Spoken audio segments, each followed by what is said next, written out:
Hair loss होता कैसे? 50 से 100 बाल दिन के हर एक जन के गिरते हैं। हेयर लॉस जब होता है व्हेन अग्रेसिवली गिरने लगते हैं बाल, थोड़े ज़्यादा एक्सपेक्ट करना थे, 200-300 हो गए या लेट टीन्स अर्ली 20s में आपका हेयर लॉस स्टार्ट हुआ। पहले आपने घरेलू नुस्खे जैसे आयुर्वेदिक तेल, मसाज या और भी कई ट्रीटमेंट हैं जो हैं वो लिए। हर तीसरा टीन मैसेज कर रहा है कि मैम बहुत सीवियर हेयर लॉस हो रहा है। उसके बाद उन सब चीजों से आपको अपना मनचाहा रिजल्ट नहीं मिला, तब आपने मेडिकल ट्रीटमेंट स्टार्ट किया जिसमें आपने डॉक्टर की सलाह पर biotin based vitamin, minoxidil, finasteride ये सब लिया। फिनेस्ट्राइड से ज्यादातर लोग घबराते हैं तो उसको स्किप आउट भी करते हैं। 75% पार्ट आपका एक परमानेंट हेयर फॉल का पार्ट हो सकता है। रफली 30% people they are suffering from the male pattern baldness in the age of 30 years. Medical treatment लेने से थोड़ा इम्प्रूवमेंट हुआ, मगर अगर इरेगुलरिटी आ गई तो उसका जो आपने इफेक्ट पाया था वो इफेक्ट चला गया। इसी पसोपेश में एक लंबे समय से जब आप ट्रीटमेंट ले रहे हैं तो वो कौन सा समय है जब आपको हेयर ट्रांसप्लांट के बारे में भी सोचना चाहिए। इस वीडियो में हम यही डिस्कस करेंगे, मेडिकल ट्रीटमेंट कब और हेयर ट्रांसप्लांट कब आपको माइंड में ये एक्सेप्ट करना पड़ेगा कि मेरे को हेयर ट्रांसप्लांट की जरूरत भी पड़ सकती है। क्योंकि ये हेयर लॉस का जो मामला है ये ना केवल एक फिजिकल इश्यू है, कभी कभी साइकोलॉजिकल इश्यू भी हो जाता है जिसकी वजह से हमें डिप्रेशन भी हो सकता है, हमें अपनी बॉडी इमेज अच्छी नहीं लगती। कई बार सोशल रीजंस भी होते हैं। ऐसा भी देखा है कई बार हमने अपनी प्रैक्टिस में कि लोगों को मैरिज में इसकी वजह से थोड़ी प्रॉब्लम आ रही होती है। तो ये एक जेन्युइन क्वेश्चन है और उसी जेन्युइन क्वेश्चन के आंसर को हम इस वीडियो में आज डिस्कस करेंगे। इसी तरह के और भी इंफॉर्मेटिव वीडियोस को देखने के लिए आप इस चैनल को जरूर सब्सक्राइब करें। इसी वीडियो में मैं एक बहुत इंपॉर्टेंट टिप आपके साथ में शेयर करूंगा जिससे आप खुद जान सकते हैं कि आपका ट्रीटमेंट आपके लिए वर्क कर रहा है या नहीं, जो मेडिसिन या मेडिकल ट्रीटमेंट आप ले रहे हैं। तो दोस्तों, मेरा नाम डॉक्टर सत्या सारस्वत है। मैं एक प्लास्टिक और कॉस्मेटिक सर्जन हूं जिसमें मैंने 5.5 से 6 साल MBBS की पढ़ाई करी, उसके बाद 3 साल सर्जरी की पढ़ाई करी और उसके 3 साल की मैंने एक प्लास्टिक और कॉस्मेटिक सर्जरी का सुपर स्पेशलाइजेशन MCH किया। इसी फील्ड में मेरे को DNB में गोल्ड मेडल भी मिला है। मैं एक American board of hair restoration surgery और ISHRS के साथ साथ अन्य का कई सारी संस्थाओं का भी मेंबर हूँ।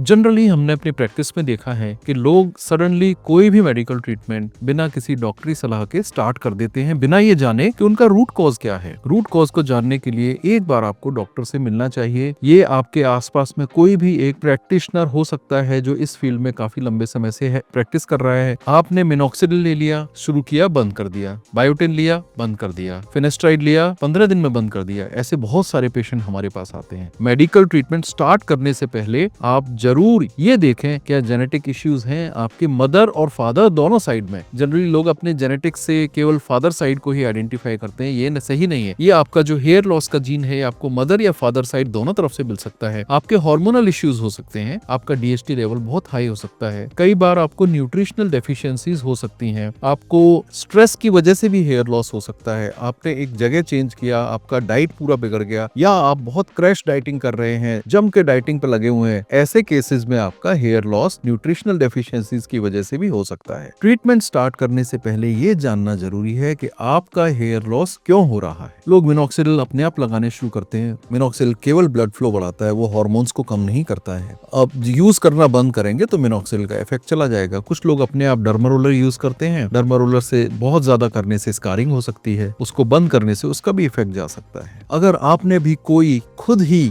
किसी तरह का ट्रीटमेंट यूज किया है तो कमेंट सेक्शन में लिखें और हम ये देखेंगे कि वो सही ट्रीटमेंट है या नहीं। तो आइए अब बात करते हैं, मेडिकल ट्रीटमेंट आपने रेगुलरली भी लिया डॉक्टर की सलाह से, मगर एक लिमिट से ज्यादा इंप्रूवमेंट नहीं आया, मतलब आपका हेयर लॉस तो रुक गया मगर हेयर वापस नहीं आए, जो कि मेडिकल ट्रीटमेंट से वापस आने के चांसेस थोड़े कम ही रहते हैं। अगर आपने 4 to 6 मंथ्स ट्राई कर लिया मेडिकल ट्रीटमेंट जिसमें मिनॉक्सिडिल, फिनेस्ट्राइड और सभी चीजें, और आपके हेयर जहां पर थे थोड़े रोए जैसे आए हैं मगर बहुत आपका स्कैल्प दोबारा से भरा नहीं है, इस केस में उस स्टेप पे आपकी लाइफ में आपको हेयर ट्रांसप्लांट के बारे में सोचना चाहिए। जनरली ग्रेड 1, ग्रेड 2, ग्रेड 3 तक मेडिकल ट्रीटमेंट आपके लिए सहायक हो सकता है, मगर ग्रेड 3 में अगर आपके साइड्स पूरी तरह खाली हो गए हैं और ये एंगल पीछे चले गए हैं, M पैटर्न में आपका हेयर लॉस हो गया है, तो उस जगह खाली जगह पर आपको मेडिकल ट्रीटमेंट से बाल वापस नहीं आएंगे। अगर आप ग्रेड 5, ग्रेड 6, ग्रेड 7 हैं तो आपको डेफिनेटली इस समय मेडिकल ट्रीटमेंट ना लेकर के आपको हेयर ट्रांसप्लांट के बारे में सीरियसली सोचना चाहिए। हेयर ट्रांसप्लांट बेसिकली 2 तरह से होता है, एक डोनर साइड होता है बैक में जहाँ से रूट्स को निकाला जाता है और आपके हेयर लॉस के साइड पर उनको लगाया जाता है। हेयर रूट्स को निकालने के दो तरीके हैं, FUT जिसमें स्ट्रिप निकाली जाती है और FUE जिसमें एक एक करके रूट को निकाला जाता है। अगर आप हेयर ट्रांसप्लांट के बारे में सोच रहे हैं तो प्लीज किसी क्लिनिक के नाम से न जाएं, किसी इंस्टाग्राम या फेसबुक पे कोई ऐड देख करके ना जाएं, डॉक्टर का नाम देखें, डॉक्टर की डिग्री देखें। मैं ये नहीं कह रहा हूँ कि हमसे कराएं, ये आप ही के हित में है। NMC की गाइडलाइन के अनुसार आपका हेयर ट्रांसप्लांट या तो प्लास्टिक सर्जन या एक डर्मेटोलॉजिस्ट करे। इसके अलावा दूसरी किसी भी विधि वाले प्रैक्टिशनर्स हैं, मैं नाम नहीं लूंगा, मगर हमने भी देखा कि अभी कानपुर में हेयर ट्रांसप्लांट के बाद में 2 डेथ्स हुई। कौन से प्रैक्टिशनर्स थे, क्या किस तरह की हाइजीन केयर थी, ये सबको मालूम है। तो आप केवल एक रजिस्टर्ड क्वालिफाइड प्रैक्टिशनर से ही हेयर ट्रांसप्लांट कराएं। इसके लिए आपके एक्सपेक्टेशंस रियलिस्टिक होने चाहिए, आपका डोनर साइट अच्छा होना चाहिए और पोस्ट ट्रांसप्लांट भी आपको मेंटेनेंस के लिए कुछ मेडिसिन लेने पड़ सकते हैं। हेयर ट्रांसप्लांट की कॉस्ट इंडिया में 70-80 हजार से लेकर के 2.5 से 3 लाख रुपए तक जा सकती है अगर आप एक स्टैंडर्ड क्लिनिक और एक स्टैंडर्ड डॉक्टर से ये ट्रांसप्लांट कराते हैं। एक मिथ है कि मैंने एक बार हेयर ट्रांसप्लांट करा लिया, मेरा पूरे स्कैल्प में बाल पूरे भर गए। ये एक गलत चीज है। एक सिटिंग में पूरे बाल, आपका स्कैल्प ग्रेड 7 कवर नहीं हो सकता है। जनरली आपको मल्टीपल सिटिंग्स की जरूरत पड़ सकती है अगर आपका ग्रेड ऑफ बॉल्डनेस कम है, जैसे 3 या 4 है और वो आगे जाकर के 5, 6 या 7 हो सकता है। साथ ही इसमें आपको कुछ मेडिसिन लेने पड़ सकते हैं। एक ऐसे ही पेशेंट का जर्नी हमने ऊपर शेयर किया है जिसने हमारे से पिछले 10 साल में 3 बार हेयर ट्रांसप्लांट कराया, पहले केवल आगे की बॉल्डनेस के लिए, फिर मिड स्कैल्प और फिर पीछे तक के लिए। तो ये एक हेयर ट्रांसप्लांट की सच्चाई है। अगर आपको इस इंफॉर्मेशन से हेयर ट्रांसप्लांट के बारे में क्लैरिटी मिली है तो आप इस वीडियो को जरूर लाइक करें। आइए मेडिकल ट्रीटमेंट में जो स्टैंडर्डाइज्ड अप्रूव्ड ट्रीटमेंट्स हैं उनके बारे में भी थोड़ी सी जानकारी ले लेते हैं। मिनॉक्सिडिल ये एक लोशन है, टैबलेट फॉर्म में भी आता है। ये ब्लड फ्लो बढ़ाता है और ब्लड फ्लो के बढ़ने से हेयर्स हमारे स्ट्रॉन्ग होते हैं। इसके माइनर साइड इफेक्ट्स होते हैं जैसे एचिंग, इरिटेशन आदि। दूसरा है फिनेस्ट्राइड, ये 5-DHT को कम करता है 5-अल्फा रिडक्टेज टाइप 2 एंजाइम को ब्लॉक करके। कभी कभी रेयरली इससे सेक्सुअल साइड इफेक्ट भी हो सकते हैं। LLT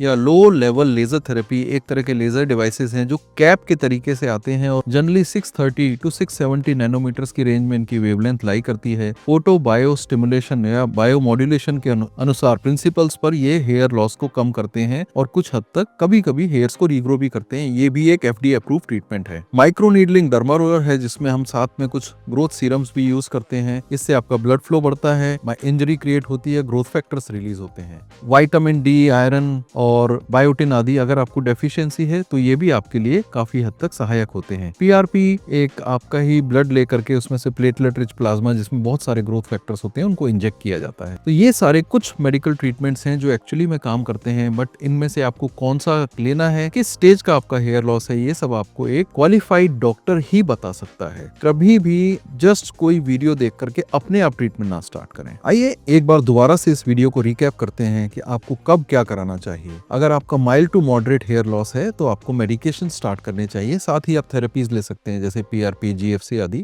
अगर आपकी पैची बॉल्डनेस है, कंप्लीट हेयर लॉस हो चुका है और मेडिकल ट्रीटमेंट से फायदा नहीं हुआ है, हेयर लाइन पीछे चली गई है, इस केस में आपको हेयर ट्रांसप्लांट के बारे में सोचना पड़ेगा। अगर आपका डोनर साइड बहुत पुअर है और आपको मेडिकल इश्यूज हैं, ऐसे केस में आप SMP करा सकते हैं अगर आप बज कट चाहते हैं, या आप एक पैच भी यूज कर सकते हैं जो कि आपके लिए कभी कभी स्कैल्प में प्रॉब्लम्स क्रिएट कर सकता है, बट जिनका डोनर साइट अच्छा नहीं उनके लिए एक अच्छी चॉइस है। अगर आपको हार्मोन रिलेटेड या डाइट, क्रैश डाइटिंग वगैरह की वजह से हेयर लॉस हो रहा है तो आपको न्यूट्रिशनल सप्लीमेंट लेना चाहिए और साथ ही अपने स्ट्रेस को भी कंट्रोल में करना चाहिए। अगर आप अपने हेयर लॉस के हिसाब से हमसे कंसल्ट करना चाहते हैं तो दिए हुए नंबर पर हमसे व्हाट्सएप के द्वारा संपर्क करें। कुछ मिस्टेक्स जो लोग जनरली करते हैं हेयर लॉस ट्रीटमेंट में, पहला है बहुत सारा ऑयल लगाना। बहुत सारा ऑयल डेली या दिन में 2 बार लगाने से आपके सारे पोर्स क्लॉग हो सकते हैं और ये आपको इन्फेक्शन भी कर सकता है। बहुत सारे प्रोडक्ट्स एक साथ यूज करने में या बहुत सारे ट्रीटमेंट्स जैसे कि डर्मा रोलर और PRP एक साथ करने में भी आपको ज्यादा इंजरी हो सकती है और ये आपको उल्टा नुकसान कर सकता है। तीसरा मिस्टेक है बहुत जल्दी रिजल्ट्स को एक्सपेक्ट करना। 10-15 दिन हुए और आप चाहते हैं आपके बाल दोबारा से पूरे भर जाएं, तो ये गलत है। जनरली मेडिकल ट्रीटमेंट जितने भी हैं वो 3 to 4 मंथ्स में ही अपना असर दिखाते हैं। एक आपको मैं टिप देता हूँ, आप